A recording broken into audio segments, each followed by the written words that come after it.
আজকে আমরা আসলাম নতুন একটা ভিডিও নিয়ে।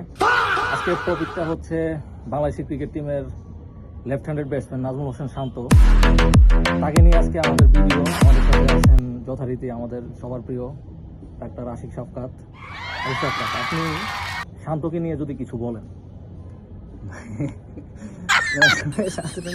কি জানতে চাচ্ছেন কি বলেন ব্যাটসম্যান, আপনি তাকে 10 আউট অফ কত রেটিং দিবেন? আমি আপনার কাছে মাপ চাই নিচ্ছি ভাই, আমাকে এই ধরনের প্রশ্ন আসলে না করলে ভালো ভাই, কারণ ওকে আসলে আমি কি দিব আসলে ভাই, আপনি কি জানতে চাচ্ছেন আসলে? মানে ভাই কি প্রশ্ন এটা?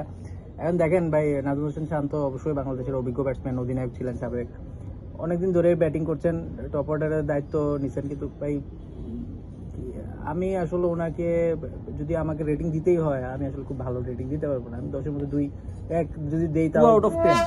জি অবশ্যই আপনি আমাকে মানে বললে এর থেকে বেশি। এটার কারণ কি? এর পিছনে তো কারণ আছে অবশ্যই। যদি কামরুল ভাই আপনি দেখেন, নাজমুল হোসেন শান্ত ওর যদি ভালো ইনিংস গুলাই আপনি চিন্তা করেন, আপনি একটু চলে যেতে হবে মানে 2024-23-এর দিকে। ধরেন আয়ারল্যান্ডের সঙ্গে একটা ভালো ইনিংস খেলছে, একটা সেঞ্চুরি করছে, একটা চেজ করছে, ভালো একটা চেজ, এই একটা ইনিংস। আর আমি কোনো ওয়ার্ল্ড কাপে এ পর্যন্ত যেগুলো ক্লাচ ম্যাচ, যেই ম্যাচটা আমাদের একটা বাংলাদেশের জন্য জিতার জন্য ওনার কন্ট্রিবিউশন জরুরি ছিল, এই ধরনের কোনো একটা ম্যাচে এমন একটা ইনিংস আমি মনে করতে পারতেছি না, এক্সেপ্ট ওই যে শ্রীলঙ্কার সাথে, যেখানে সাকিব সাথে একটা পার্টনারশিপে হয়তো শ্রীলঙ্কার সঙ্গে বাংলাদেশ ম্যাচটা জিতছে। এই ম্যাচটা ছাড়া বাংলাদেশের কোনো ওয়ার্ল্ড কাপে আমি নাজমুল হোসেন শান্ত কোনো কন্ট্রিবিউশন আসলে দীর্ঘদিন খেলার পরে একটা contribution is not enough Kamrul ভাই। এবং আর 1-10-এর ভিতরে ওনার আউট হওয়ার প্রবণতা কিন্তু অনেক। কামরুল ভাই, একটা ব্যাটসম্যান ইনকনসিস্টেন্ট হতে পারে, এই জায়গায় আমি যদি অ্যাড করতে চাই, আপনি যদি দেখেন ওনার ব্যাটিং, উনি কিন্তু স্টাম্পে গুড লেন্থে বল হলে উনি কিন্তু সেটা ডিফেন্স করতে পারেন না, উনি বোল্ড আউট হয়ে যায়।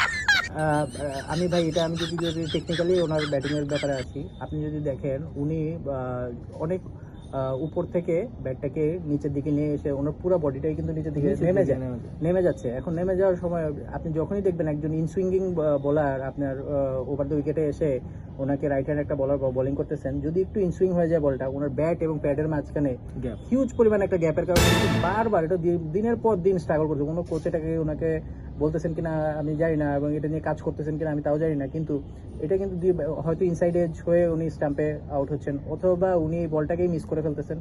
মানে ওনাকে পুরো আমি একটা জিনিস, আমাদের ক্রিকেট বোদ্ধা সাবির আহমেদ আমাদের কমেন্টে জানিয়েছেন উনি নাকি লম্বা রেসের ঘোড়া।